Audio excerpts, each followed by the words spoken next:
I hear more and more people talking about dry January, where they're not going to drink alcohol in January. Do you see that in your sales, and do you have something for those people who don't want to drink alcohol? Of course you do, because that's the advantage of beer. We can go from 5% to 2 to 3, all the way to 0.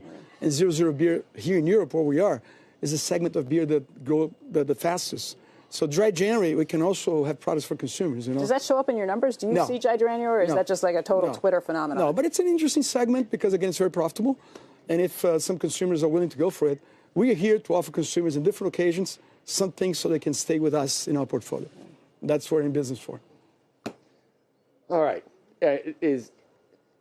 Do you think that Coke or some of the other beverage makers, do they have the same problem, do you think, in terms of innovation, in terms of satisfying health and wellness, in terms of, I know that, you know, this is not beer, it's not Inbev. Well, we're also Coke bottlers, Pepsi bottlers. Tastes are changing so quickly with millennials. But all these companies are being very close to the consumer and going where consumers are. If you want to grow, you have to grow where consumers are. And consumers always drink something. So you can go from sugary soft drinks to non-sugar soft drinks to water to juices to coconut water to so many things. I mean, there's a breadth of things out there. And I think all companies are trying to go where consumers are going, because if you do that, you grow. What about CBD? That's one of those additional growth areas. What are you seeing with we're testing some of that in Canada. Right. It's still very early on. Canada is still illegal. We only do it in Canada, very early stage, not mixed with alcohol, no THC, just CBD. Only in Canada where it's legal. So we have a joint venture there. We're testing to see, to have an opinion about it. What do you think so far? So far, it's too early to tell. Yeah. It just got legalized there 2 months ago. Okay. Do you have the whole supply chain thing exactly where you want it with bottlers and everything else? What do you spend most of your time thinking about? The logistics of the business, or that's what we spend most of our time. All innovation and satisfying consumers and customers, yeah, and our people. I mean, we need to look at consumers.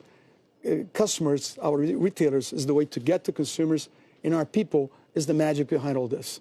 If you have great people and they feel a sense of ownership to the company, they will go where consumers are going. They will treat our retailers the best way possible, because they win, we win, and that's the magic of it. Will I see any advertising from your company at the Super Bowl? Oh, yeah. You're going to see some Budweisers, some Bud Light, some Seltzers, some Michelob Ultra Pure Gold. That would be a yes. That's a yes. A big time yes. It's going to be a really good Super Bowl. Oh, yeah. Very competitive. That's great.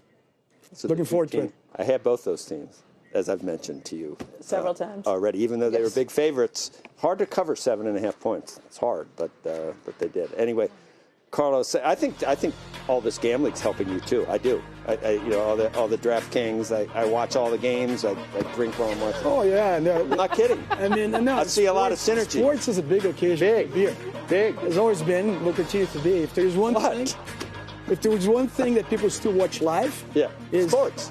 Especially if you're betting on it. Live sports. And you got to have a beer if you're doing it, apparently.